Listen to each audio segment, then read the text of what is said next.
மீண்டும் உங்கள் ஒவ்வொருவரையும் கர்த்தராகிய இயேசு கிறிஸ்துவினுடைய பரிசுத்த நாமத்தினாலே நாங்கள் வாழ்த்தி வரவேற்கிறோம். கடந்த 2 வாரமாக ஜெபத்தை குறித்து நம்ம தியானித்து கொண்டு வந்து இருக்கிறோம்.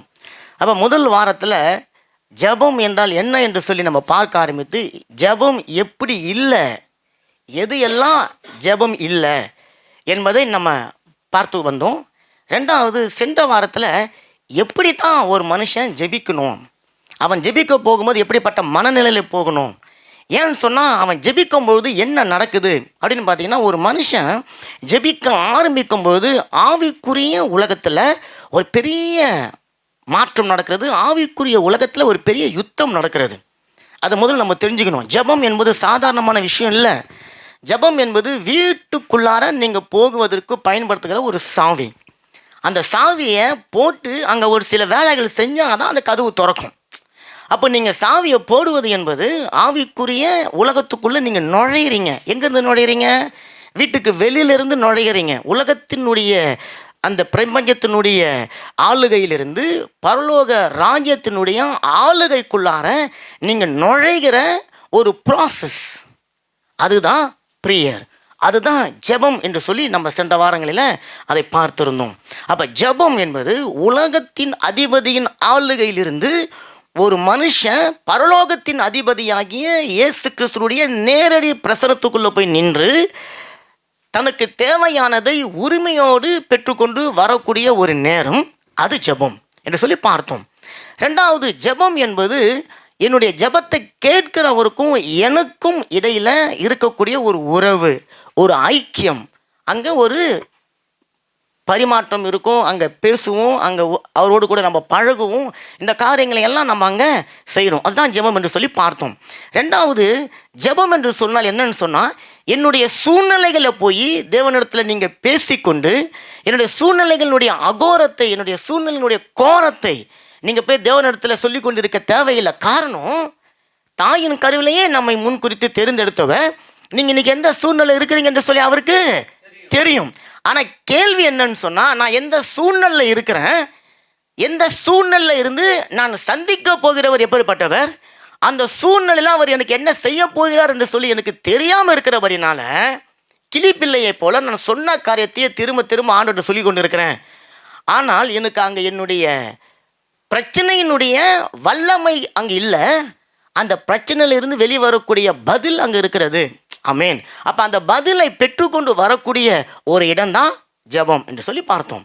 2வது, ஜெபம் என்று சொன்னால் நல்ல அழகான மொழியில், அடுக்கடுக்கான மொழியில் நல்ல வார்த்தைகளை போட்டு நிறைய விளக்கம் கொடுத்து தேவனுக்கு என்னுடைய சூழ்நிலைகளை நான் புரிய வைக்க வேண்டிய அவசியம் கிடையாது, அல்லது என்னுடைய பிரச்சனையினுடைய அந்த வல்லமையை நான் தேவனிடத்தில் விளக்கி அவருக்கு எடுத்து சொல்ல வேண்டிய தேவை கிடையாது. மாறா என்னுடைய பிரச்சனையை முற்றும் அறிந்தவரிடத்துலேருந்து நான் பதிலை பெற்றுக்கொண்டு வர வேண்டியது மட்டும்தான் என்னுடைய வேலை. போன வாரம் பார்த்தோம். போன வாரம் கடைசியாக பார்க்கும்போது, ஜெபிக்கும் பொழுது உங்களுக்குள்ளார என்னுடைய ஜெபத்திற்கான பதில் கிடைத்து விட்டது என்று சொல்லி நான் விசுவாசிக்கிறேன், பதிலை பெற்றுக்கொண்டேன் என்று சொல்லி நான் விசுவாசிக்கிறேன். ஆனால் ஜெபித்து முடித்து வெளியே வந்த உடனே நான் ஜெபித்ததுக்கும் என்னுடைய வாழ்க்கையில் நடக்கிற காரியங்களுக்கும் சம்மந்தம் இல்லாமல் இருக்கிறபடினால நான் மறுபடியும் விசுவாசத்தில் பலவீனமாகி நான் மறுபடியும் அதே ஜெபத்தோட மறுபடியும் தேவனுடைய சமூகத்துக்கு போகிறேன். அப்போ இது வந்து ரொட்டீன் லைஃபாக மாறி போகுது. ஆனால் போன வாரம் நம்ம பார்த்தோம், நம்ம இறுதி வரையில் நிலச்சி நிற்கணும், உறுதியாக நிற்கணும் அப்படின்னு சொன்னால் ஜெபத்தில் பெற்றுக்கொண்டோம் என்று சொல்லி விசுவாசிக்கிற அந்த காரியம் அந்த நிமிஷத்துலேருந்து என்னுடைய கண்களால், என்னுடைய கைகளால் தொட்டு பார்க்கக்கூடிய அந்த நேரம் வரைக்கும் இருக்கக்கூடிய அந்த டைமு தான் என்னுடைய விசுவாசத்தினுடைய நேரம். நிறைய பேர் ஜெபிக்கும் போது நல்ல வல்லமையாக நல்ல வார்த்தைகளை போட்டு நல்ல விசுவாசத்தோடு நல்ல உறுதியாக ஜெபிக்கிறோம். ஆனால் அந்த ஜெபத்தில் நீங்கள் கேட்டதை பெற்றுக்கொள்கிற வரைக்கும் அந்த உறுதியில் நம்ம நினச்சி நிற்க மாட்டேன்றோம். விசுவாசம் என்பது என்னன்னு சொன்னால், நான் ஜெபத்தில் பெற்றுக்கொள்வேன் என்று விசுவாசித்தேன், அதை பெற்றுக்கொள்கிற வரைக்கும் நான் உறுதியாக இருக்கணும். அப்போ விண்ணப்பம், ஜெபம் கேட்கும் பொழுது பெற்றுக்கொண்டேன் என்று சொல்லி நீங்கள் விசுவாசிக்கும் பொழுது அந்த விசுவாசத்தை தேவன் பார்க்குறாரு, பிசாசும் பார்க்குறான். அதை நீங்கள் பெற்றுக்கொள்ளக்கூடிய அந்த நிமிஷம் வரைக்கும் அதுக்கு தடைகளை உண்டு பண்ண விரும்பும். ஜெபிக்க ஆரம்பிக்கும் போது பிரச்சனைகள் வராது. நிறைய பேருக்கு ஒரு காரியத்தை ஜெபிக்க ஆரம்பித்த பிறகு தான் காற்றும் புயலும் வீச துவங்கிரும். அப்போ ஆண்டவர் சொல்கிறாரு, நம்ம போன வாரம் பார்த்து முடிச்சதுல என்னன்னு சொன்னார்னா, நீங்கள் எந்த ஒரு காரியத்தை கேட்டாலும் அதை பெற்றுக்கொள்ள வேண்டும் என்று சொல்லி நீங்கள் உறுதியோடு நீக்கணும்னு சொல்லி. அப்போ நம்ம இன்னைக்கு வாசித்தோம் லூக்கா 18:1. சோர்ந்து போகாமல் எப்போதும் ஜெபம் பண்ண வேண்டும் என்பதை குறித்து அவர்களுக்கு அவர் ஒரு உவமையை சொன்னார். இந்த வசனம் ஆரம்பிக்கும் பொழுதே சோர்ந்து போகாமல் எப்படி ஜெபிக்கணும் என்பதை குறித்து இயேசு ஒரு உவமை மூலமாக சொல்கிறார். அப்போ கடந்த 2 வாரமாக எப்படி ஜெபிக்கணும்லாம் பார்த்து கொண்டு வந்தோம் இல்லைங்களா? அப்போ ஒரு மனுஷனுடைய ஜெபம் எப்படி இருக்கணும் அப்படின்னு சொன்னால், முதல்ல ஒரு மனுஷன் சோர்ந்து போகாமல் ஜெபிக்க கற்றுக்கொள்ளணும், சோர்ந்து போகாமல் ஜெபிக்கிறவனாக இருக்கணும். அப்போ இந்த வசனத்தில் தேவன் இதை ஒரு சம்பவமாக சொல்லாமல் இதை ஒரு உவமையாக சொல்கிறாரு.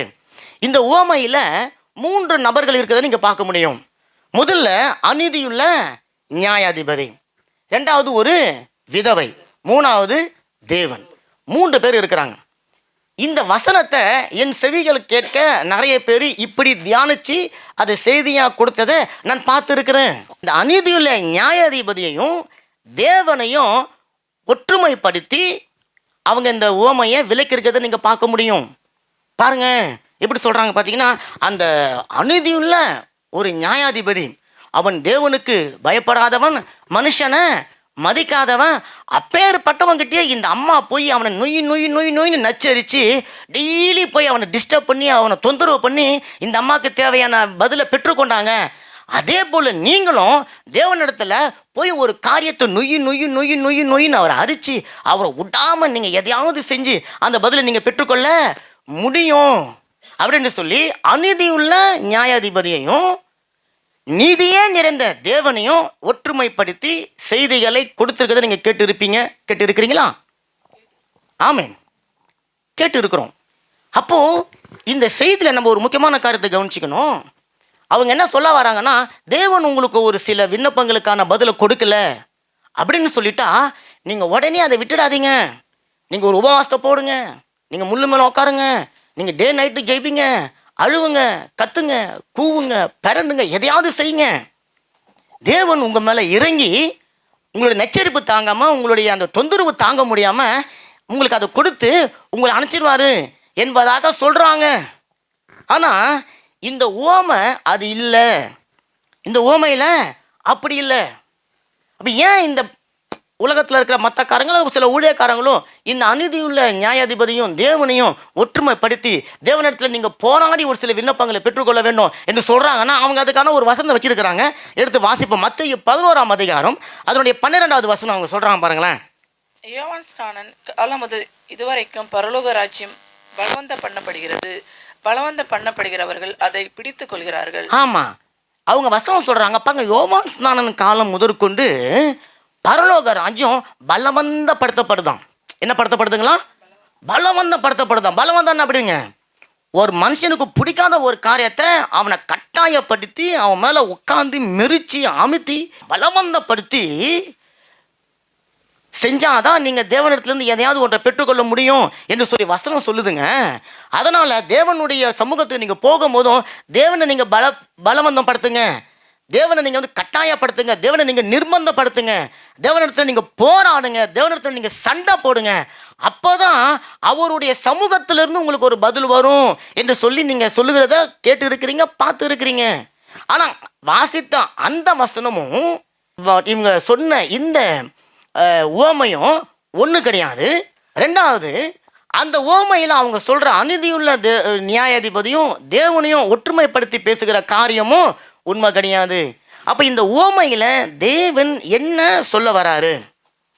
முதல்ல நீங்கள் பார்த்தீங்கன்னா, இந்த சம்பவத்தில் தேவன் அந்த நியாயாதிபதிக்கும் தேவனுக்கும் இருக்கிற ஒற்றுமையை சொல்லலை, மாறா 2 பேருக்கும் இருக்கிற வேற்றுமையை சொல்கிறாரு, 2 பேருக்கும் இருக்கிற வித்தியாசத்தை சொல்கிறாரு. அந்த அநீதியுள்ள நியாயாதிபதி யார்? அவனை பார்த்துக்கோங்க. நீதியுள்ள தேவனாக இருக்கிற உங்களுடைய தகப்பனாக இருக்கிற தேவன் எப்படிப்பட்டவர் என்பதை நீங்கள் பார்த்துக்கொள்ளுங்க, நீங்கள் தான் தீர்மானிக்கணும் அப்படின்னு சொல்வதாக இந்த உவமையை அவர் சொல்கிறாரு. நல்லா பார்த்துக்கோங்க. இந்த மனுஷனை குறித்து வேதம் சொல்லும் பொழுது அந்த மனுஷன் எப்படிப்பட்டவனாக இருக்கிறானா? வாசிங்க 2வது வசனம். ஒரு பட்டணத்திலே ஒரு நியாயாதிபதி இருந்தான். அவன் தேவனுக்கு பயப்படாதவனும் மனுஷரை மதியாதவனுமா இருந்தான். தெளிவாக வசனம் சொல்லிடுச்சு. அந்த நியாயாதிபதி தேவனுக்கு பயப்படாதவன், மனுஷனை மதிக்காதவன். தேவனுக்கு பயப்படாதவன், மனுஷனை ஒருத்தவன் மதிக்காதவன் சொன்னா, சமுதாயத்தில் தள்ளப்பட்ட ஒரு விதவைய அவன் மதிப்பானா? மதிக்க மாட்டான். ஏன்னா இன்னைக்கே விதவைகளுக்கு ஒரு சரியான ஒரு அங்கீகாரம் கிடைக்காத நாட்களில் 2000 ஆண்டுகளுக்கு முன்பாக விதவைகளை ஜனங்கள் ஏற்றுக்கொள்ள மாட்டாங்க. அவங்கள ஒரு மதிப்பாக மதிக்க மாட்டாங்க. அப்போது இந்த விதவையை அவன் மதித்து அவன் ஏதோ தொந்தரவு பண்ணுறான் என்பதற்காக ஒரு பதில் அவன் கொடுத்துட முடியாது, கொடுக்கவும் மாட்டான். காரணம் சமுதாயத்தால் அவங்க தள்ளப்பட்டவங்க. அப்போ இந்த நியாயாதிபதி குறித்து வேதம் சொல்லும்போது அவன் தேவனை மதிக்காதவன், தேவனுக்கு பயப்படாதவன், மனுஷனை மதிக்காதவன். ஆனால் நம்முடைய பிதாவாகிய தேவனை குறித்து வசனம் சொல்லும்போது அவர் திக்கற்றவர்களையும் விதவைகளையும் விசாரிக்கிறவராக இருக்கிறார். அவர்களை விசாரித்து போஷித்து அவங்கள கனம் பண்ணுகிறவராக இருக்கிறார். நல்ல கரங்களை தட்டுங்களேன். அப்போ இந்த ஒரு காரியத்திலேயே அவனுக்கும் நம்முடைய தேவனுக்கும் சம்பந்தம் இல்லை. இருளுக்கும் ஒளிக்கும் எப்படி சம்பந்தம் இல்லையோ, அவன் மதிக்காதவன், இவர் உங்களையும் என்னையும் மதிக்கிறவர். அவன் வெளியில் இருக்கிற ஒரு காரியத்தை பார்த்து, மனுஷனுடைய முகத்தை பார்த்து ஒரு தீர்மானம் எடுத்து அவன் மதிக்காமல் இருக்கிறான். தேவன் உங்களையும் என்னையும் வெளியே பார்த்துட்டு அன்பு செலுத்துகிறவர் கிடையாது. நம்முடைய இருதயத்தை பார்த்து அவர் நம்மை அன்பு செலுத்துகிறவர். அப்போ திக்கட்டு போயிருக்கிறவங்க, விதவைங்க, யாரும் இல்லாதவங்க, ஆமென், அப்படிப்பட்டவர்களை தேவன் தேடி சென்று அவங்களை கனப்படுத்துகிற ஒரு தேவனாக இருக்கிறார். அப்போது இந்த 2 பேருக்கும் அதை ஒப்புமையாக நீங்கள் பார்க்கவே முடியாது. ஆமென். நம்ம தேவன் அன்பு செய்கிறவராக இருக்கிறபடினால அவரிடத்துல நீங்கள் போராடி தான் எதையும் ஒன்று பெற்றுக்கொள்ளணும் என்கின்ற அவசியம் இல்லை. நீங்கள் அவர்கிட்ட போராடுறீங்கன்னு சொன்னால் உங்கள் அப்பாவை குறித்து உங்களுக்கு இன்னும் ஒன்றுமே தெரியல. இப்போ நான் கூட உங்கள் மேலே கோவப்படுறேன், உங்கள் மேலே நான் சில கடிந்து கொள்தலை சொல்கிறேன் அப்படின்னு சொன்னால் என்னை நீங்கள் இன்னும் சரியாக புரிஞ்சிக்க இல்லை. என்னை புரிஞ்சிக்கினா நான் கடிந்து கொள்ளுதலுக்கு பின்னாடி இருக்கிற அன்பை நீங்கள் புரிஞ்சு கொள்வீங்க. அப்போ தேவனிடத்துல போய் நீங்கள் போராடி சண்டை போட்டு வாங்க வேண்டிய தேவை கிடையாது. நான் சொன்ன பாருங்க, இது ஒரு சம்பவம் கிடையாது. இயேசு கிறிஸ்து நடந்த ஒரு சம்பவத்தை இங்கே சொல்லலை. தேவன் ஒரு உவமையை சொல்கிறார். சில மறைப்பொருள்கள், சில ரகசியங்களை பொது ஜனங்களுக்கு புரியக்கூடாது என்பதற்காக தேவன் அதை உவமையாக சொல்லுகிறத நீங்கள் பார்க்க முடியும். இப்போது இந்த சம்பவத்தில் அந்த விதவை தாய் யார் இடத்துல போய் நியாயம் கேட்க போனா? யார் இடத்துல போய் நியாயம் கேட்க போனா? யார் இடத்துல போய் கேட்டான்? அநீதியுள்ள, ஆமாம் பாருங்க, ஒரு அநீதியுள்ள நியாயாதிபதி கிட்ட போய் அவன் நியாயம் கேட்குறா. ஏன் தெரியுங்களா? அவளுக்கு வேற வாய்ப்பு கிடையாது, வேற சான்ஸு கிடையாது, அவளுக்கு வேற போக்கிடும் கிடையாது. அந்த ஊருக்கு அவன் தான் நியாயாதிபதி. அவனை விட்டா இவளுடைய பிரச்சனைக்கு தீர்ப்பு சொல்ல, தீர்வுக்கான வேற யாரும் கிடையாது. அப்போ அவனை பற்றி இந்த விதவைக்கு நல்லா தெரியும். நல்லா தெரிஞ்சும் இந்த அநீதியுள்ள நியாயாதிபதி கிட்ட அவள் பிரச்சனை எடுத்துக்கொண்டு போகிறான். ஆனால் இங்கே என்ன ஒரு பரிதாபம்னு சொன்னால், அவள் எடுத்துக்கொண்டு போகிறாள் ஒரு பிரச்சனை. அந்த பிரச்சனை அவளுக்கு பிரச்சனை கிடையாது, மாறா அந்த அநீதியுள்ள நியாயாதிபதி தான் இவளுக்கு பிரச்சனை. நல்ல கரங்களை தட்டி நீங்கள் புரிஞ்சு கொள்ளுங்களேன். நிறைய பேருக்கு பிரச்சனை ஒரு பிரச்சனை கிடையாது, செய்கிறது தான் பிரச்சனை. உங்களுக்கு புரியுதுங்களா? அதே போல தான் அவன் அநீதியுள்ள நியாயாதிபதி. இந்த அம்மா ஒரு பிரச்சனையோடு போகிறாங்க. அவன் தீர்ப்பான்ட்டு போய் பார்க்க போனால் இந்த அம்மாவுக்கு எடுத்துக்கொண்டு போன பிரச்சனையை விட 1000 மடங்கு பெரிய பிரச்சனை அந்த நியாயாதிபதி. ஏன்னா அவன் நியாயாதிபதி மாத்திரம் கிடையாது, அவன் அநீதியுள்ள நியாயாதிபதி. ஆனால் நம்முடைய தேவனை குறித்து வேதம் சொல்லும்போது அவர் நீதிபரர், அவர் சத்தியபரர், அவர் சத்தியத்துக்கு சாட்சி கொடுக்க வந்தவர், அவரே பரிசுத்தமுள்ள தேவன். அப்படி இருக்கும்போது அந்த பரிசுத்தமுள்ள தேவனையும் இந்த அநீதி நிறைந்த ஒரு நியாயாதிபதியும் ஒற்றுமைப்படுத்தி தேவனிடத்தை நீங்கள் போராடித்தான் நீங்கள் ஜெபிக்கணும் என்று எப்படி நீங்கள் சொல்ல முடியும்? அல்லது நீங்கள் சொல்கிறத நீங்கள் கேட்க முடியும்? பாருங்க, இப்போ முதல் முறையாக இந்த அம்மா அந்த ஐயாவை தேடின்னு போனாங்களா? போகும்போது எப்படிப்பட்ட ஒரு எதிர்பார்ப்போடு போயிருப்பாங்க. இவங்களுக்கு பல ஆண்டுகளாக ஒரு பிரச்சனை, அவனுடைய எதிராளி கூட ஒரு பெரிய பிரச்சனை. என்ன பிரச்சனைன்னு போட்டு இல்லை. இப்போ அந்த பிரச்சனையை தீர்ப்பதற்கு ஒரு சரியான நபராக இந்த அம்மாவுக்கு தெரிஞ்ச ஒரே ஆலோசனை, இந்த நியாயாதிபதிக்கிட்ட போயிடுவோம். இவங்க போகிற வரைக்கும் அவன் அநீதி உள்ளவன்னு சொல்லிட்டு இந்த அம்மாவுக்கு தெரியாது. போய் அந்த ஆளை பார்க்க போனா அவர், நீ நாளைக்கு வாமா. இப்போ இந்த அம்மா வீட்டுக்கு போயிட்டாங்க. நாளைக்கு வராங்க. இப்போ நீங்கள் நினச்சிக்கோங்களேன், ஒரு கவர்மெண்ட் ஆஃபீஸுக்கு போகிறீங்க, ஒரு பியூரோக்கு போகிறீங்க, ஒரு வேலைக்கு போகிறீங்க, ஏதோ ஒரு நேஷ்னாலிட்டி காரியத்துக்கு போகிறீங்க, ஒரு பேப்பருக்கு போகிறீங்க, அட ஏதோ ஒரு வீட்டுக்காக தேடின்னு போகிறீங்க. இப்படி ஒருத்தர் சொன்னால் உங்களுடைய இருதயம் எப்படி இருக்கும்? சந்தோஷம் பொங்குதே பாடுவோமா? யாராவது பாடுவோமா? எப்படி இருக்கும் இருதயம்? துக்கமாக இருக்கும். இங்கே சொல்லியிருக்கிறது போல் உங்களுடைய இருதயம் சோர்ந்து போயிடும். ஆமாம், ஒரு நல்ல எதிர்பார்ப்போடு போனேன், நான் போன இடத்துல ஒரு பெரிய எனக்கு ஒரு ஏமாற்றம், ஆனாலும் பரவாயில்ல, நாளைக்கு நான் போகிறேன். இப்போ மறுநாள் அவங்க அங்கே போகிறாங்க. ஆமீன். இப்போ அங்கே போகும்போது பதில் என்னங்க வருதுங்க? மறுபடியும் பதில், இன்னொரு நாளைக்கு வா. இப்போ 4வது வசனம் பாருங்க. வெகு நாள் வரைக்கும் அவனுக்கு மனதில்லாதிருந்து போதும். எத்தனை நாள் வரைக்கும் அவனுக்கு மனது இல்லையா? வெகு நாள். எத்தனை நாள் தெரியல, வெகு நாளா இந்த விதவையும் அவங்ககிட்ட போய் நின்று இருக்கும். அவன் ஜன்னலை திறந்து பார்க்கும்போது இந்த அம்மா ஐயா அப்படின்னு சொல்லியிருக்கோம். கதவை திறக்கும் போது ஐயா, அவர் வண்டியில் ஏறி போகும்போது ஐயா நான் தான் ஐயான்னு சொல்லியிருக்கோம்.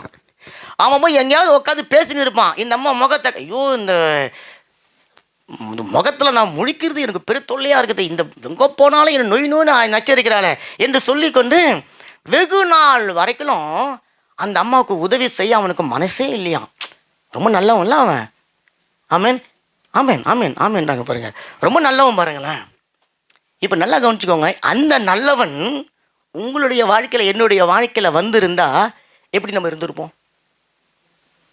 இல்லை, வெகு நாள் ஒரு காரியத்திற்காக ஒருத்தர் நொய்யின்னு போய் தொங்கின்னு உட்காந்துக்கிறீங்க. அப்படிப்பட்ட ரொம்ப நல்ல மனுஷன் உங்களுடைய வாழ்க்கையில் என்னுடைய வாழ்க்கையில் மட்டும் இருந்திருந்தாருன்னா நம்ம என்னென்ன மாதிரி வார்த்தைகளை சொல்லி அவனை ஆசீர்வதிச்சிருப்போம்? யோசனை பண்ணி பாருங்க. யாரெல்லாம் அவனை ஆசீர்வதிப்பீங்க?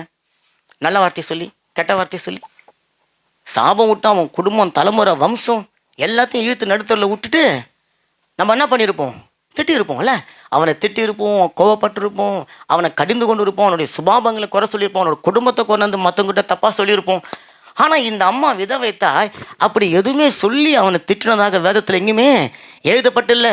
ஆனால் அப்படிப்பட்ட சூழ்நிலைக்கு அந்த அம்மா தள்ளப்பட்டாங்க. சோர்வுகள் ஒரு பக்கம் வந்து இருக்கும், எதிராளியினுடைய அந்த வீரியம் இன்னும் அதிகமாக எழும்பி இருக்கும், குடும்பத்தினர் எல்லாம் அவளை குறை சொல்லியிருப்பாங்க. கணவன் கிடையாது இவளுக்காக போய் பேசுவதற்கு. இவளுக்கு தெரிந்த ஒரே ஆண் அந்த நியாயாதிபதியாக கூட இருந்திருக்கலாம். அப்போ அப்படிப்பட்ட ஒரு சூழ்நிலையில் இந்த விதவை தாய் இருந்திருக்கிறாங்க பாருங்க. அப்படிப்பட்ட ஒரு ஆள் தாங்க அவன். கடவுளை முதல்ல பயப்படுறது கிடையாது, மனுஷனை மதிக்கிறது கிடையாது. ஆனால் இவ போய் அவனை தொந்தரவு செய்கிறான். அவனும் பதில் தரல, இவனும் அவளை விடலை. அப்போ எத்தனை நாள் அவன்கிட்ட விடாமல் அவளை தொந்தரவு பண்ணி கொண்டிருந்தான் அப்படின்னு சொல்லி பார்க்கும்போது வசனம் 5 எடுத்து வாசிங்களேன்.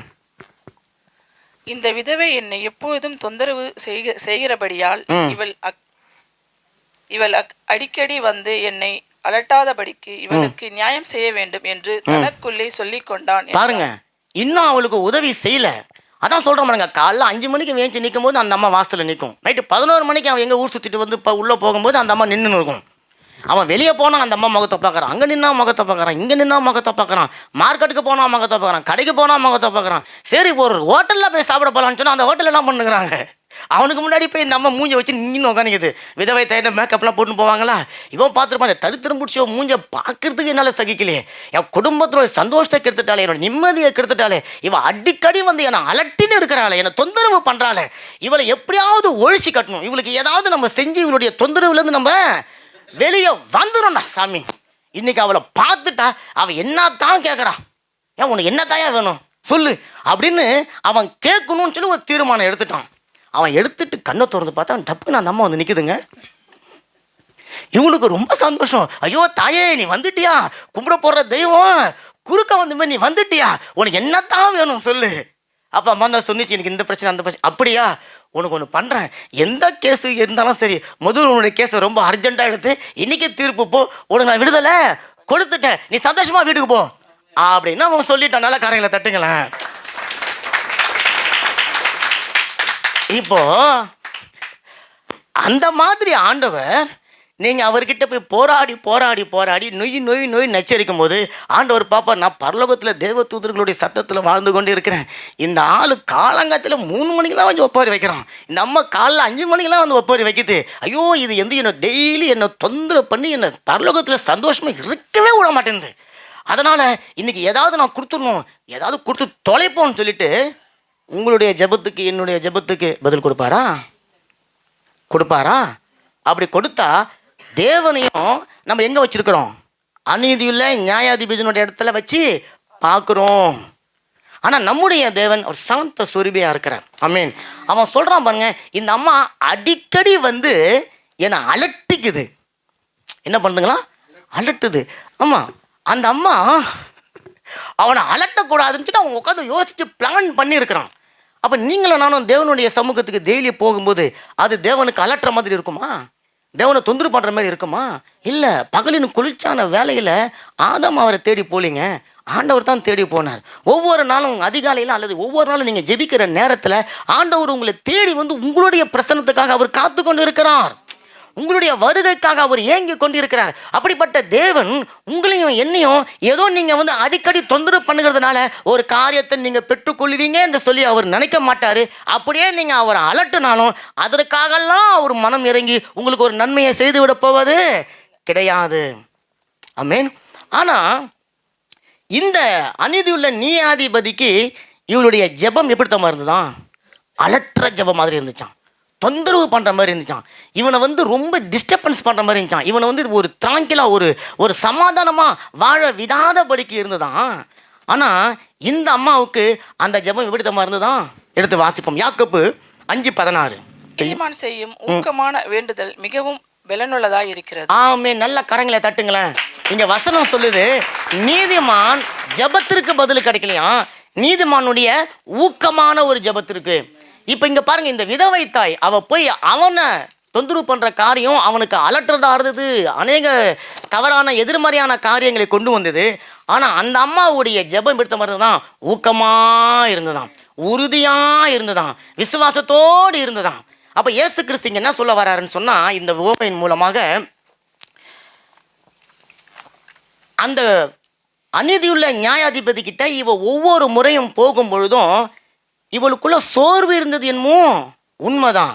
ஆனால் இவளுக்குள்ள ஒரு தைரியம் இருந்தது, இவளுக்குள்ள ஒரு விசுவாசம் இருந்தது, இவளுக்குள்ள ஒரு நம்பிக்கை இருந்தது. ஆனால் அது யார் மேலே இருந்ததுங்க? அந்த அநீதியுள்ள நியாயாதிபதி மேலே இருந்தது பாருங்க. இல்லை நான் இன்னைக்கு இல்லை, என்னைக்காவது ஒரு நாள் நிச்சயமாக நான் பதிலை பெற்றுக்கொள்வேன். அவன் எவ்வளோ தான் கெட்டவனாக இருந்தாலும் அவனால் எனக்கு எந்த கெடுதலும் செய்ய முடியாது. காரணம், நானும் அவனுடைய பாதுகாப்பில் இருக்கக்கூடிய ஒரு பிரஜை தான்.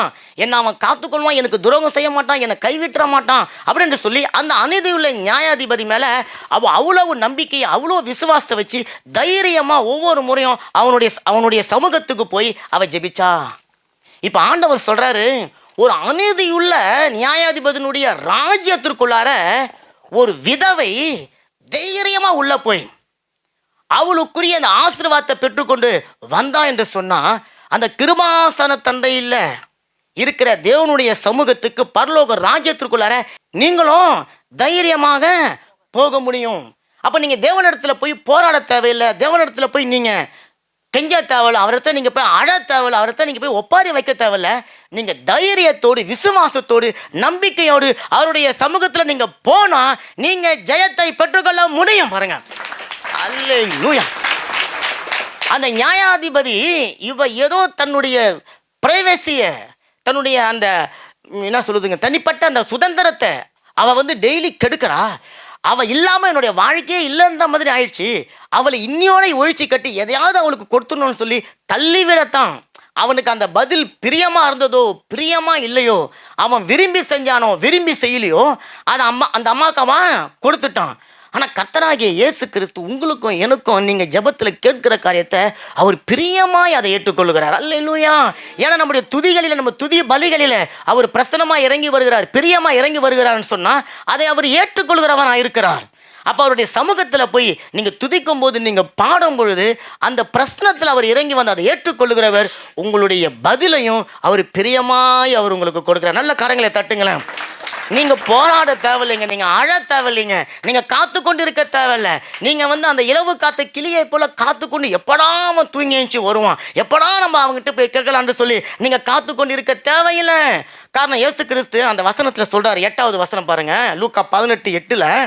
அவர் எவ்வளவு வேகமாக காரியங்களை செய்வாராம் பாருங்களேன்.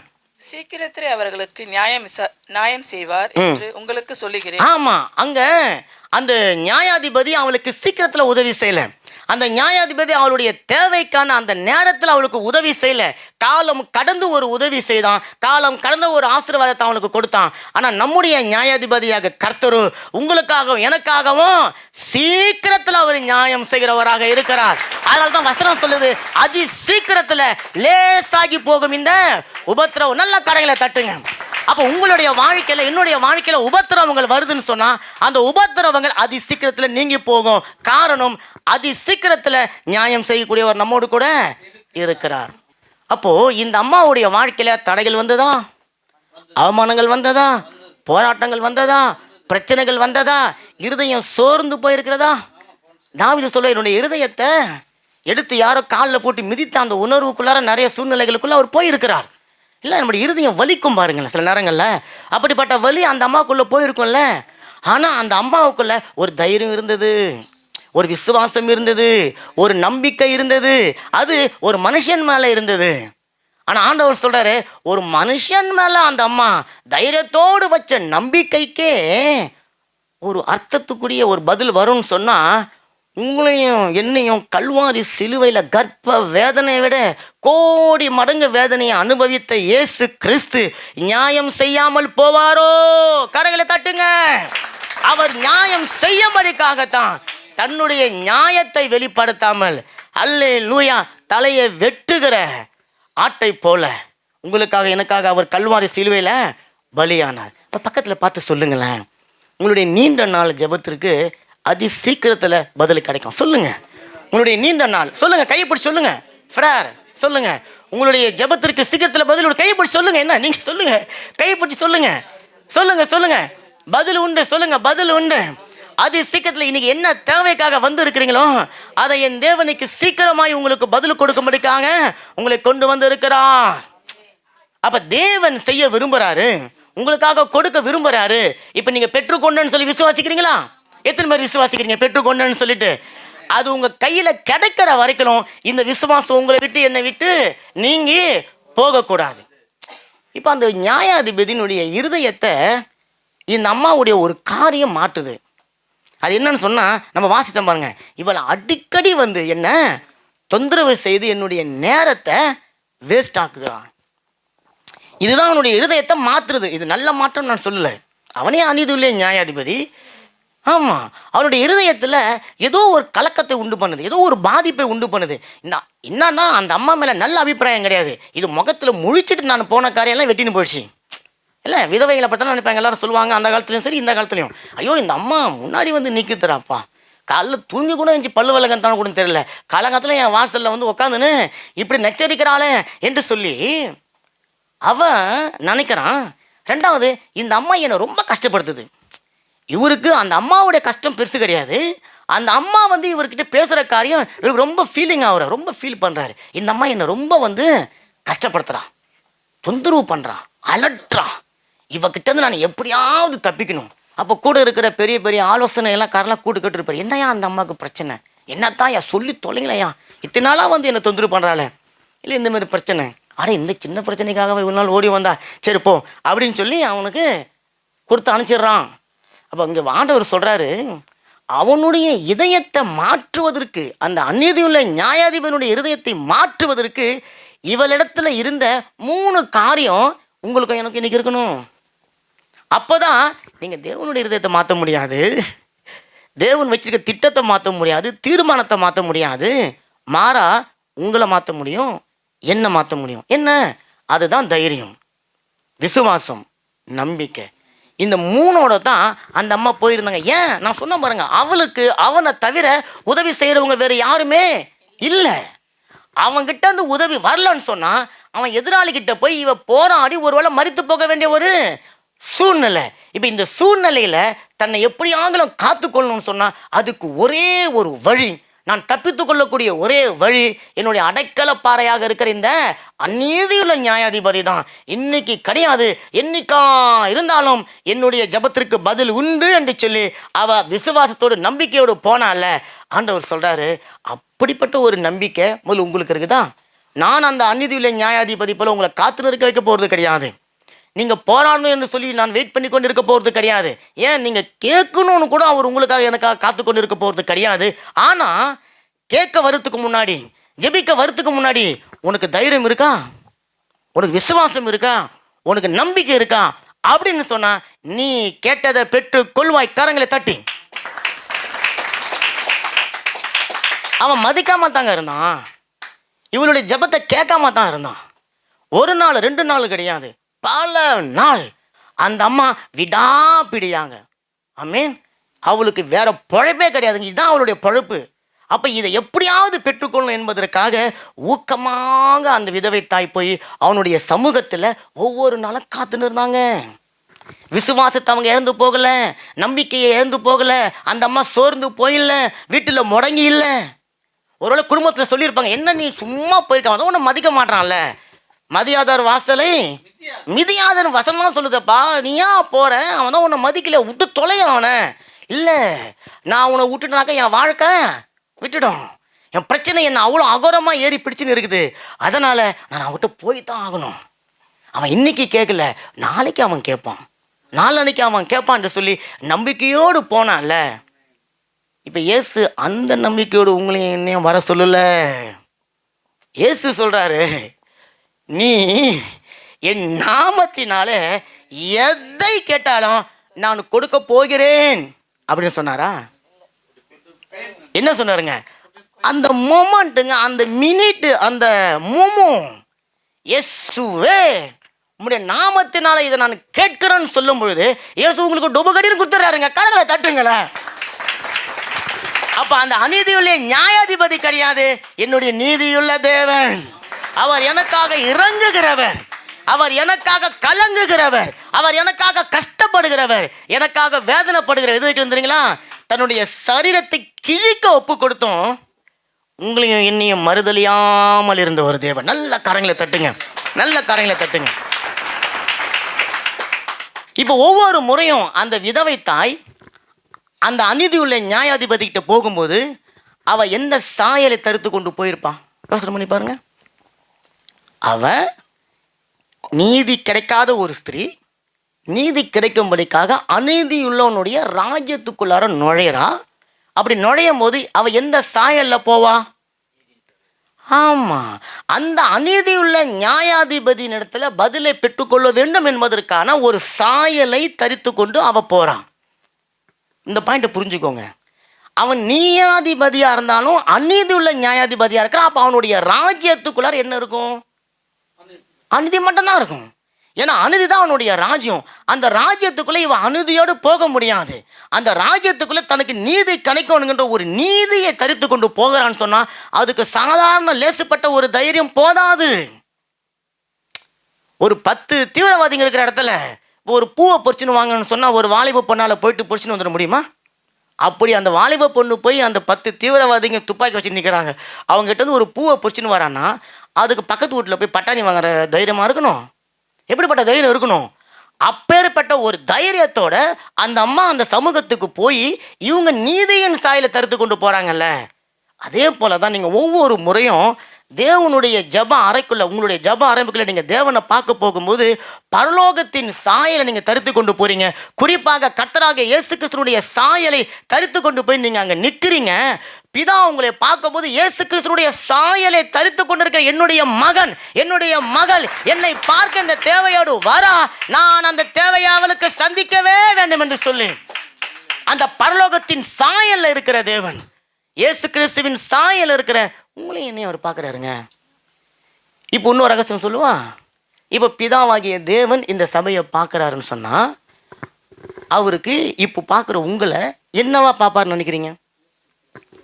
தோவர் இயேசு இருக்கிறாரு, தோவர் இயேசு நிற்கிறாங்க, தோவர் இயேசு நிற்கிறாங்க, தோவர் இயேசு நிற்கிறாரு, தோவர் இயேசு. இன்னும் நீங்கள் கரங்களை தட்டி இருக்கணும். அப்படி எல்லாருமே அவருடைய கண்களுக்கு இயேசுவா தெரிவாங்க. ஓ, என்னுடைய மகன் இயேசு தோ இருக்கிறார், தோ இருக்க, இதுதான் இயேசு, இதுதான் இயேசு, அதுதான் இயேசு. இயேசுவாக உங்களை அவர் பார்க்கிறார். ஏன்னா நீங்க இப்ப யாருடைய சாயல்ல போறீங்க? இயேசு கிறிஸ்துடைய சாயல்ல போகும்போது அங்க நானும் கிடையாது, நான் என்கின்ற ஒரு மனுஷன் கிடையாது, எதுவாறு கிடையாது. மாறா இயேசு கிறிஸ்துவாக நான் போய் நிற்கும் பொழுது இயேசு கிறிஸ்துவுக்கு பிதாவாகிய தேவன் ஏதாவது நோ சொல்லுவாரா? அங்க போனோன்னே எல்லாம் எஸ் தாங்க, எல்லாம் உயிதாங்க, கரையில தட்டுங்களேன்.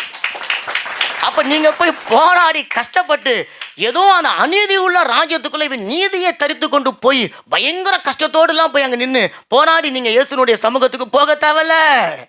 இயேசுவே உம்முடைய நாமத்துல வருகிறன் பிதாவே என்று சொன்ன மாத்திரத்துல பிதாவாகிய தேவன் இறங்கி வந்துகிறார். இயேசு கிறிஸ்துவின் மூலமாய் சொல்லப்பட்ட வாக்கு தத்தங்கள் அத்தனையும் உங்களுடைய வாழ்க்கையில என்னுடைய வாழ்க்கையில உண்டாகுகிறது. இப்ப இயேசு கிறிஸ்துடைய நாமத்தை நீங்க கொண்டு போறீங்க, அவருடைய பிரசன்னத்தை கொண்டு போகும்போது உங்களுடைய பிரச்சனை என்கின்ற அந்த பிரச்சனையினுடைய பிரசன்னம் அங்க குறைஞ்சு போய் உங்களுடைய வாழ்க்கையில, உங்களுடைய இருதயத்தில், உங்களுடைய ஆத்மாவில் இயேசு கிறிஸ்துனால உண்டாயிருக்கிற ஆசீர்வாதம் என்கின்ற பிரசன்னம் இறங்கி வருகிறபடினால உங்களுடைய ஜெபங்களுக்கு பதில்கள் கிடைக்காமல் போகாது. நல்ல காரியங்களை தட்டுங்க. அப்ப தேவனிடத்தில் ஒரு ஜெபத்தை நீங்க கேட்டு அங்க பெற்றுக்கொண்டோம் என்று சொல்லி விசுவாசித்து அது உங்களுடைய கைகளில் பார்க்கிற வரைக்கும் உங்களுடைய வாழ்க்கையில, என்னுடைய வாழ்க்கையில இருக்கிற அந்த விசுவாசத்தினுடைய அளவு தான் ஊக்கமா ஜெபிப்பது. எப்படிங்களா?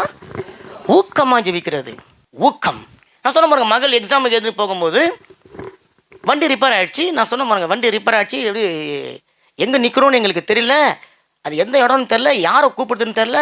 அப்போ தெரிஞ்சவங்களுக்கெல்லாம் ஃபோன் பண்ணி பார்க்கணும், யாருமே கிடையாது. அப்போ திடீர்னு மண்டையில் என்னுடைய ஒரு நண்பர் ஒருத்தர் டாக்ஸி, அவருக்கு ஃபோன் அடித்தேன். அவர் சொன்னார் 5 நிமிஷத்தில் உங்களுக்கு ஒரு வண்டி வரும். வந்து பார்த்தா ஒரு வாலிப பையன் டெஸ்லா காரில் வந்து நிற்கிறான். இது டாக்ஸியாக அனுப்பாக்கிறதுக்கு பயம். ரெண்டாவது என் பொண்ணை அந்த வண்டியில் தனியாக அனுப்புகிறேன். ரெண்டாவது இங்கே இருக்கிற வண்டியை எடுத்துன்னு போய் இப்போ நான் டயர் மாற்றி விட்டுட்டு திரும்ப அந்த வண்டி எடுத்துன்னு மறுபடியும் அங்கே நான் போகணும். நான் இருக்கிறது மெலோனில், அவங்க எக்ஸாம் எடுத்து வில் பேந்தில். திரும்ப நான் போய் அவங்க ரிட்டர்ன் வரணும்.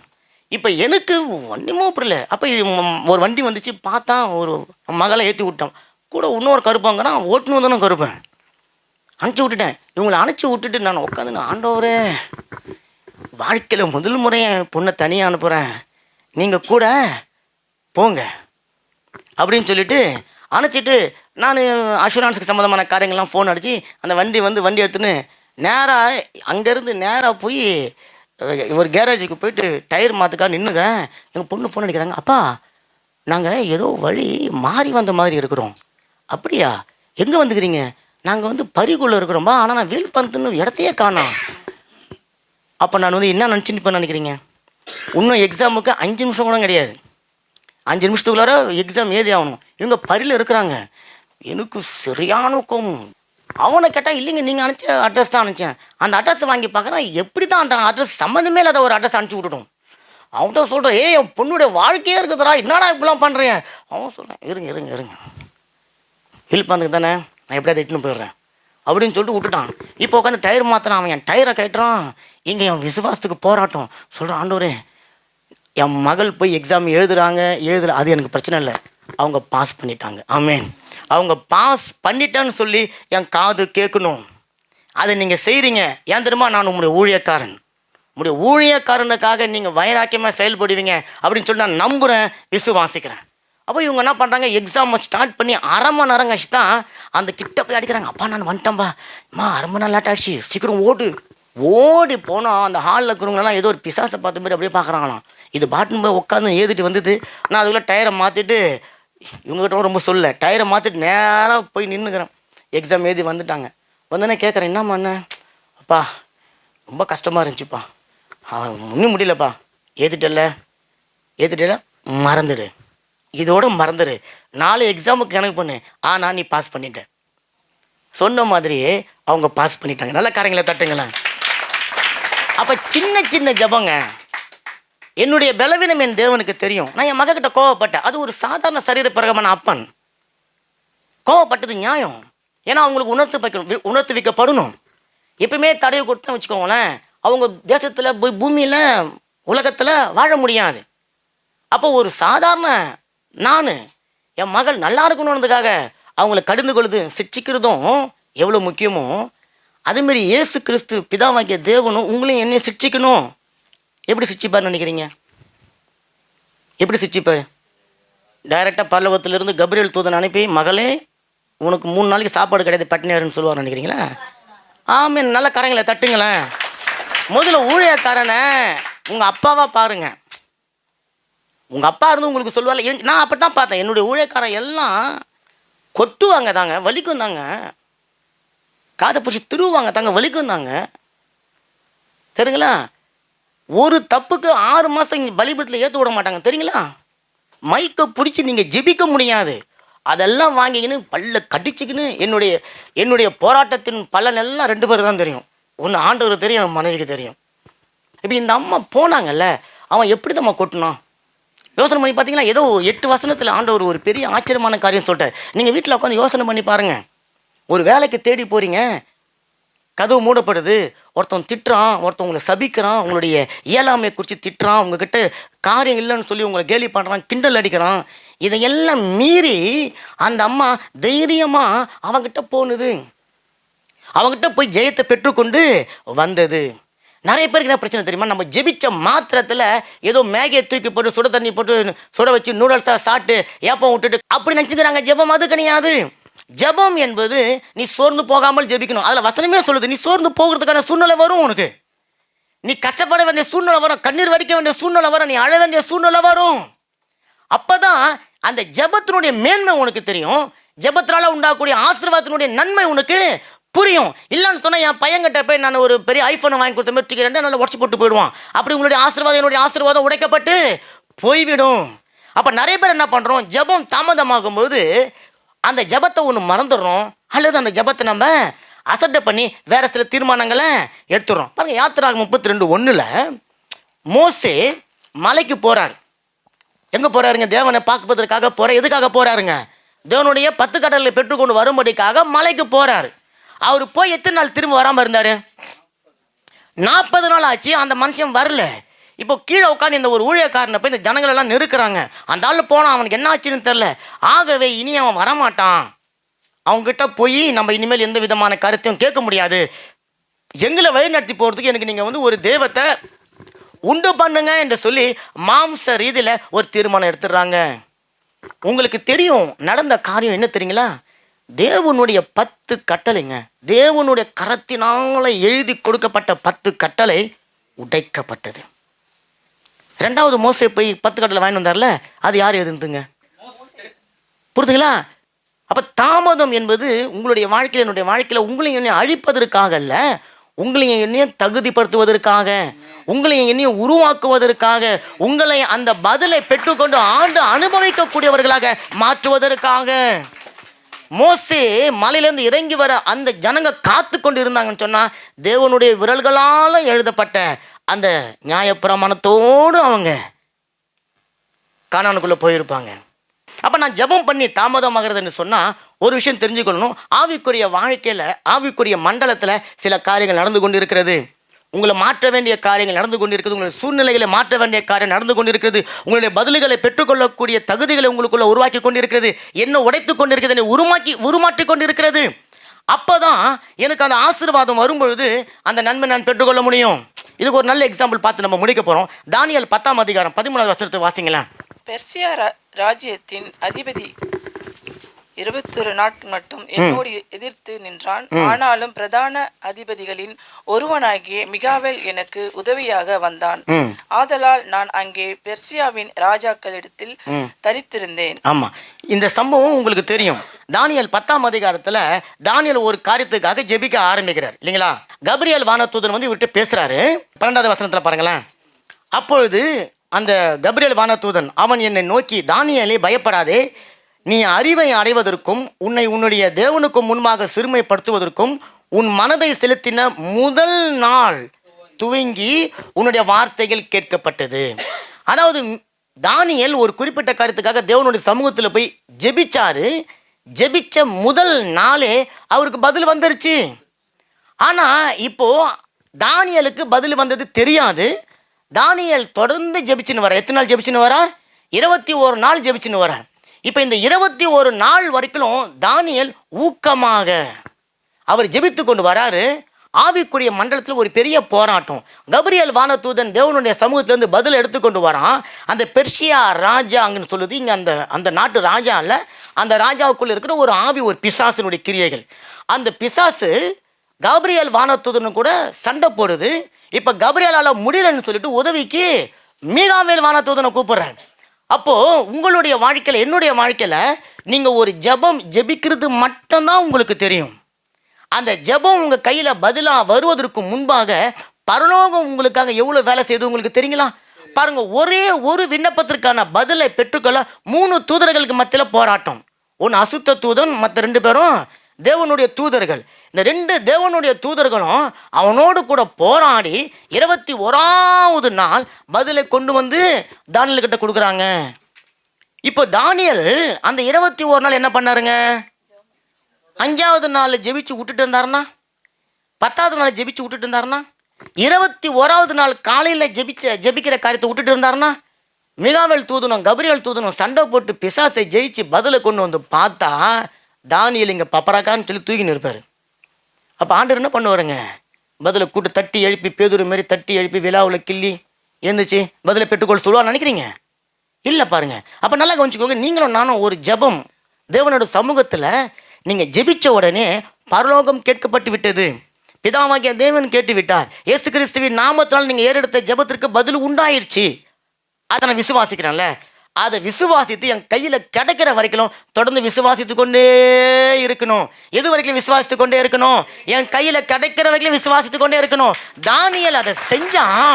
ஒரு பெரிய போராட்டமே நடந்தது, ஒரு பெரிய பிரளயமே வந்தது. அவனுக்கு தெரியல, அவன் தேவனுடைய சமூகத்தில் போனான். இப்போ 2வது, அந்த 21 நாள் தேவனுக்கு சாதாரண காரியமா, அதிகமான காரியமா? இல்லை, 21 நாளுங்க. உங்களுடைய ஜெபத்தை 21 நாள் கொடுக்குற அளவுக்கு நம்ம தேவன் தாமதிக்கிறவரா? இல்லை. அவரால் அடுத்த நாளே உங்களுக்கு பதிலை கொடுத்துருக்க முடியும், அவனுக்கு பதிலை கொடுத்துருக்க முடியும். ஆனால் தானியேலுடைய வாழ்க்கையில் ஒரு காரியம் நடக்கணும். என்ன தெரியுங்களா? இங்கே வசனம் சொல்லிட்டு 12 தானியேலை பயப்படாதே, முதல்ல 21 நாள் பதில் வரத்துக்கு தாமதம். சாத்தான் என்னோட சண்டை போட்டுருந்தான், பிசாசு சண்டை போட்டுருந்தான். அது மட்டும் கிடையாது, அந்த பதிலை பெற்று நீ வாங்கணும்னா உனக்குள்ள ஒரு சில காரியம் நடக்கணும். முதல்ல நீ அறிவு பெற்றுக்கணும். என்ன பெற்றுக்கொள்ளணும்? அறிவு. உன்னதரை குறித்த அறிவு பெற்றுக்கொள்ளணும். என் ஜெபத்துக்கு தேவன் பதில் கொடுக்கிறார், தாமதிக்க மாட்டார், என்னை தள்ள மாட்டார், என்னை வெறுக்க மாட்டார். என்னோட தேவைகளுக்கான பதிலை கொடுப்பதற்காக அவர் காத்து கொண்டு இருக்கிறார். அவர் என்னுடைய அப்பா. அவருடைய சமூகத்தில் நான் உரிமையாக போனால் எனக்கு எதையும் அவர் கொடுக்க வல்லவராக இருக்கின்றார் என்கின்ற ஒரு அறிவு முதல்ல உங்களுக்கு எனக்கும் உண்டாகணும். 2வது, உன்னை உன்னுடைய தேவனுக்கு முன்பாக சிறுமப்படுத்தணும். மனுஷனுக்கு முன்னாடி நீங்கள நான் சிறுமப்படுத்துறதுலாம் நடக்கவே நடக்காத காரியம். உங்களுக்கு யாருமே மனுஷனுக்கு முன்னாடி போய் நம்மளை சிறுமப்படுத்தவே மாட்டோம். தேவனிடத்தில் பண்ணுறது ஈஸியாக கஷ்டமா? தேவனிடத்தில் போய் ஐயா நான் ஒரு பாவி அப்படின்னு சொல்லுறது ஈஸியாக கஷ்டமா? மனுஷங்கிட்ட போய் சிஸ்டர், யாரும் ஒரு சிஸ்டர்கிட்ட நான் பாவிங்கன்னு சொல்லுவோம் நினைக்கிறீங்க? சொல்ல மாட்டோம். அப்போ அவன் சொல்கிறான், தேவனுக்கு முன்பாக முதல்ல உன்னை சிறுமைப்படுத்தணும். தேவனிடத்தில் ஒருத்தவன் தாழ்த்துறான்னு சொன்னால் மனுஷனுக்கு முன்பாக தன்னுடைய தாழ்மையை காண்பிப்பான். தேவனுக்கு முன்பாக ஒருத்தன் கழி கூர்ந்திருந்தான்னா மனுஷனுக்கு முன்பாகவும் கழி கூர்ந்திருப்பான். தேவனை அவன் மகிமைப்படுத்தி உயர்த்துகிறான்னு சொன்னால் மனுஷனுக்கு முன்பாகவும் தேவனை அவன் மகிமைப்படுத்துவான். தேவனுக்கு கீழ்ப்படுகிற ஒரு மனுஷனுக்கு கீழ்ப்படிவான், சபைக்கு கீழ்ப்படிவான், சமுதாயத்துக்கு கீழ்ப்படிவான். அதனால தான் அவன் சொல்கிறாரு, நீ சிறுமைப்படுத்தப்படுவதற்கும். அடுத்தது, உன் மனதை செலுத்துகிற நாள். உன் மனதை எங்கே செலுத்தணும்? தேவனுடைய சமூகத்தில். அப்போ இன்றைக்கி நீங்களும் நானும் நிறைய ஜபங்கள் ஜெபித்து பதில் கிடைக்காம இருப்பதற்கான காரணம் இந்த 3 காரியம் நம்ம வாழ்க்கையில் நடக்கலை. இன்னும் எனக்கு சரியான அறிவு கிடைக்கல. நான் அறிவுன்னு சொல்கிறது நம்ம திட்டம்ல, அவனுக்கு அறிவு இல்லையா? அந்த அறிவு இல்லை, அந்த அறிவில் இயேசு கிறிஸ்துவை அறிகிற அறிவினுடைய வாசனை. அதுதான் இயேசுக்கும் எனக்கும் இருக்கிற அந்த ரிலேஷன்ஷிப்பை உண்டாக்கும் பாருங்களேன். அப்போ எனக்கும் என்னுடைய மகனுக்கும் இருக்கிற உறவு தான் நான் அவனை என்ன செய்தாலும் என்னோட நிலைத்து நிற்க செய்யும். அப்போ இயேசு கிறிஸ்து சொல்கிறார் பாருங்க, நீங்கள் எனக்குள்ளும் என் வார்த்தை உங்களுக்குள்ளும். அப்படின்னா அர்த்தம் உங்கள் 2 பேருக்குள்ள எப்படி நடக்குதுங்க ரிலேஷன்? நல்ல ஐக்கியமாக இருக்கிறீங்கன்னு அர்த்தம் இல்லை? அப்போ இங்கே தானியேல் அந்த உறவை கொஞ்சம் இழந்து போயிருந்தான்னா அவனுக்கு கிடைக்க வேண்டிய ஒரு பதில் கிடைச்சி இருக்காது பாருங்க. அப்போ இன்றைக்கு அநேக உபத்திரவங்கள், அநேக சோர்வுகள், அநேக பிரச்சனைகள், அநேக போராட்டங்கள் உங்களை அழிப்பதற்காக இல்லைங்க. அதை முதல்ல தெரிஞ்சுக்கணும். உங்களையும் என்னையும் அழிப்பதற்காக தேவன் ஒரு நாளும் விட மாட்டார். அதை யோபுனுடைய கருத்தில் நம்ம தெளிவாக பார்த்துருக்குறோம். உங்களுக்கு வருகிற போராட்டம், பிரச்சனை, பாடு, நோய், வியாதி, கடன் தொல்லை உங்களை அழிப்பதற்காக அல்ல, மாறா உங்களுடைய ஆசீர்வாதத்தை அழிப்பதற்காக. இதெல்லாம் கரங்களை தட்டுங்களேன். இந்த சத்தியம் எனக்கு தெரியணும், உங்களுக்கு தெரியணும். ஏன்னா உங்களை அழிக்கிறதுக்கு தேவன் விட மாட்டார். ஏன் உங்களை அழிக்க விட மாட்டார்? ஏன்னா நீங்கள் அவருடைய சாட்சியாக இருக்கிறீங்க. நீங்கள் அவருடைய சாட்சி, நீங்கள் அவருடைய பிள்ளைங்க. அவருடைய பிள்ளைங்களை ஒரு பிசாசை கொண்டு அவர் அழித்து போடுவதற்கு தேவன் விடுவாரா? விட மாட்டார். எனக்கு கொடுத்தவர்களை ஒருவரையும் இழந்து போகலன்னு சொல்லிட்டு அந்த 12 பேருக்காக தன்னுடைய ஜீவனையும் அவர் பலமுறை போராடினவர்னு சொன்னா, மரித்து உயிர்த்து பிதாவினுடைய வலது பக்கத்தில் உங்களுக்காக எனக்காக பரிந்து பேசிக் கொண்டிருக்கிற தேவன், ஒரு ஆஃப்டால் ஒரு துர்மனுஷன், ஒரு பிசாசு உங்களை அழிக்க விடுவாங்களா? விட மாட்டார். ஆனா இந்த காரியங்கள் எனக்கு அறிவு, ஞானம், தெளிவு, புத்தி இல்லாததுனால பிசாசு என்ன பண்றான்? உங்களுக்கு எனக்கு கிடைக்க வேண்டிய ஆசீர்வாதம் அதை திருடிடுறான். இங்க 1 மணி நேரம் கத்துறான்ல, எனக்கு பிரச்சனை இல்லையானா அப்படியே வீட்டுக்கு போனது சூழ்நிலைகள் மாறும். மாறாதது இயேசுனுடைய மேல் வைத்திருக்கிற விசுவாசம் மட்டும்தான். நல்ல கரங்களை தட்டுங்களேன். அப்போ உங்களுடைய வாழ்க்கையில், என்னுடைய வாழ்க்கையில் அழிக்கும்படிக்காக பிசாசுக்கு அதிகாரத்தை தேவன் கொடுக்கல, அதை கொடுக்க மாட்டார். அதனால தான் வசனம் சொல்றது, சரீரத்தை அழிக்க வல்லவனை பார்க்கலாம் ஆத்துமாவையும் சரீரத்தையும் அழிக்க வல்லவரா இருக்கிறவருக்கு நீங்க பயப்படுங்க. கரைகளை தட்டுங்க, கரைகளை தட்டுங்க. அவன் சரீரத்தில் ஏதோ ஒரு சில உறுப்புகளில் அவன் வல்லமை எடுத்துக்கொண்டு அழிச்சு பலவீனப்படுத்தி வியாதியை, நோயை, கஷ்டத்தை கொண்டு வந்து வச்சு நம்மளை பலவீனப்படுத்துவான். நீ சொல்ல, என் தேவன் உயிரோடு இருக்கிறார். அல்லேலூயா. என் தேவன் உயிரோடு இருக்கிறார். அவர் என்னை விடுவிக்க வல்லவரா இருக்கிறார். அல்லேலூயா. இந்த விசுவாசத்தோடு நீங்க ஜெபத்துக்கு போங்க. ஆமென். ஜெப ரூமுக்குள்ள போங்க.